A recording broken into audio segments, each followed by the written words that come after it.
Hello friends, अब हम भारत के यवन राज्य के बारे में जानेंगे। भारत पर आक्रमण करने वाले विदेशी आक्रमणकारियों का क्रम है। सबसे पहले आक्रमणकारी हैं हिंद यूनानी, दूसरे हैं शक, तीसरे हैं पल्लव, चौथे हैं कुषाण।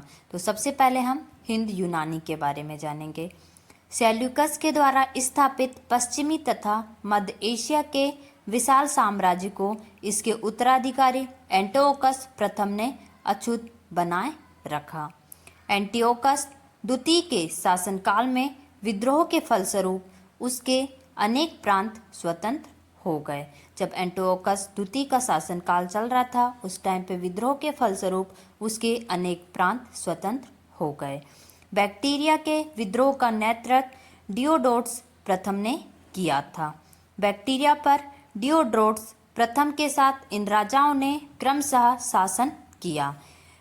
डियोडोटस द्वितीय, यूथेडेमस, डेमेट्रियस, मेनाइंडर, यूक्रेटाइटस, एंटिआल्किड्स तथा हार्मिक्स।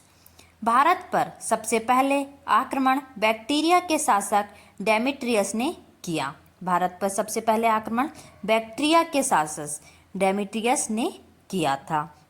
इसने 190 ईसा पूर्व में भारत पर आक्रमण कर अफगानिस्तान, पंजाब एवं सिंध के बहुत बड़े भाग पर अधिकार कर लिया। उसने क्या किया?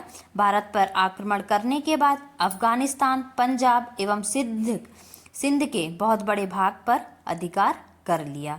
इसने सकल को अपनी राजधानी बनाई। इसे ही हिंद यूनानिया बैक्ट्रियाई यूनानी कहा गया। ओके। हिंद यूनानी शासकों में सबसे अधिक विख्यात मेनाइंडर 165 ईसा से 145 ईसा पूर्व हुआ। इसकी राजधानी साकल शिक्षा का प्रमुख केंद्र था। मेनाइंडर ने नागसेन नागार्जुन से बौद्ध धर्म की दीक्षा ली। जो मेनाइंडर था उसने नागसेन नागार्जुन से बौद्ध धर्म की दीक्षा ली। मेनाइंडर के प्रश्न एवं नागसेन द्वारा दिए गए उत्तर एक पुस्तक के रूप में संग्रहित है। जो मेनाइंडर के द्वारा दिए गए प्रश्न एवं नागसेन के द्वारा दिए गए उत्तर एक पुस्तक के रूप में संग्रहित हैं, जिसका नाम मिलिंद पन्हु अर्थात मिलिंद के प्रश्न या मिलिंद प्रश्न हैं। हिंद यूनानी भारत के पहले शासक हुए जिनके जारी किए सिक्कों के बारे में निश्चित रूप से कहा जा सकता है। जो हिंद यूनानी थे भारत के पहले शासक हुए। हिंद यूनानी भारत के पहले शासक हुए जिनके जारी किए सिक्के के बारे में निश्चित रूप से कहा जा सकता है कि सिक्के किन किन राजाओं के हैं। जो हिंद यूनानी थे उन्होंने सिक्के ऐसे बनाए कि उसमें बताया जा सकता था कि सिक्के किन किन राजाओं के हैं। भारत के सबसे पहले हिंद यूनानी ने ही सोने के सिक्के जारी किए। जो भारत में सबसे पहले हिंद यूनानी आए थे उन्होंने ही सोने के सिक्के जारी किए।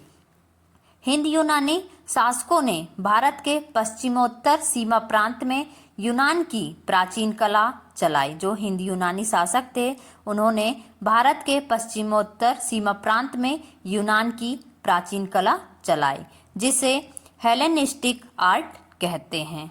भारत में गांधार कला इसका उत्तम उदाहरण है।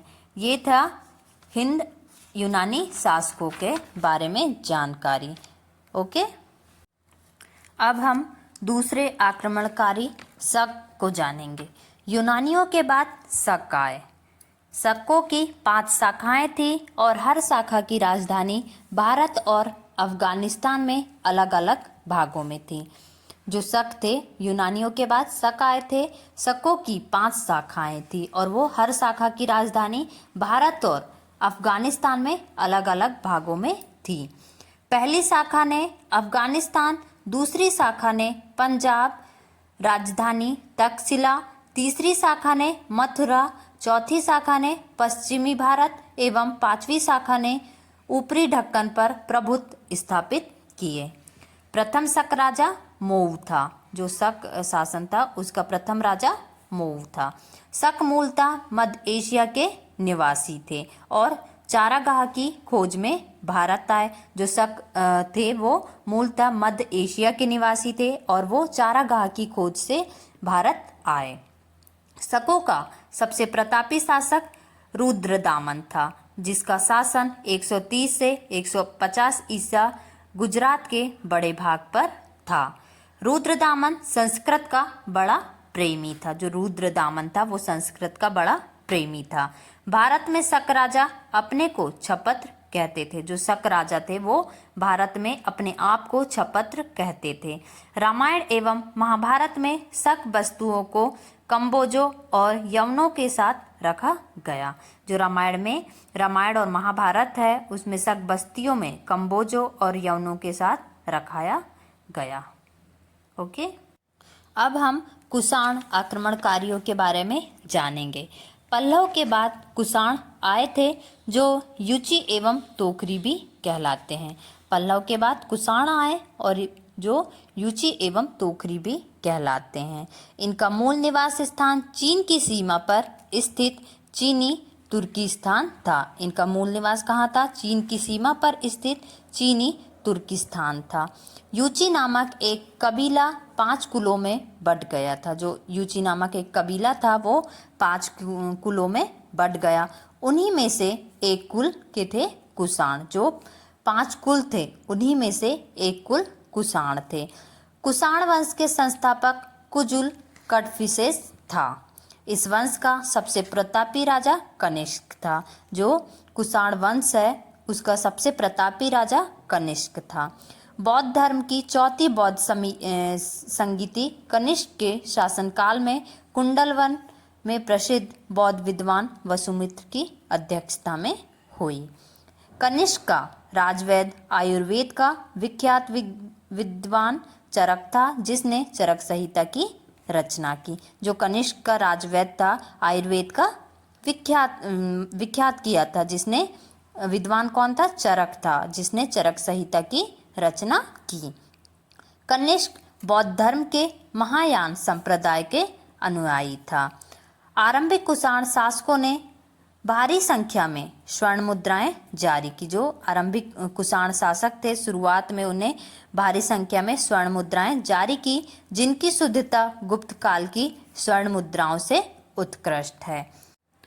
महाविभास सूत्र के रचनाकार वसुमित्र थे। जो महाविभास सूत्र है उसके रचनाकार वसुमित्र हैं। इसे ही बौद्ध धर्म का विश्वकोश कहा जाता है। कनिष्क के राजकवि अश्वघोष ने बौद्धों का रामायण बुद्धचरित की रचना की। वसुमित्र, पार्श, नगार्जुन, महाचैत और संघरक्ष भी कनिष्क के दरबार के विभूति थे। भारत का आइंस्टीन नागार्जुन को कहा जाता है। इसकी पुस्तक माध्यमिक सूत्र में नागार्जुन ने सापेक्षता का सिद्धांत प्रस्तुत किया है। कनिष्क की मृत्यु 102 ईसा में हो गई। कुषाण वंश का अंतिम शासक वासुदेव था। जो कनिष्क था उसकी मृत्यु 102 ईसा में हो गई और कुषाण वंश का अंतिम शासक वासुदेव था। गांधार शैली एवं मथुरा शैली का विकास कनिष्क के शासनकाल में हुआ था। जो गांधार शैली है और मथुरा शैली है उसका विकास कनिष्क के शासनकाल में हुआ था। रेशम मार्ग पर नियंत्रण रखने वाले शासकों में सबसे प्रसिद्ध कुषाण थे। जो रेशम मार्ग पर नियंत्रण रखने वाले शासक में सबसे प्रसिद्ध कुषाण थे। रेशम बनाने की तकनीक का आविष्कार सबसे पहले चीन में हुआ था। जो रेशम बनाते हैं वो जो तकनीक है उसका आविष्कार सबसे पहले चीन में ही हुआ था। ये थे कुषाण शासकों के बारे में जानकारी।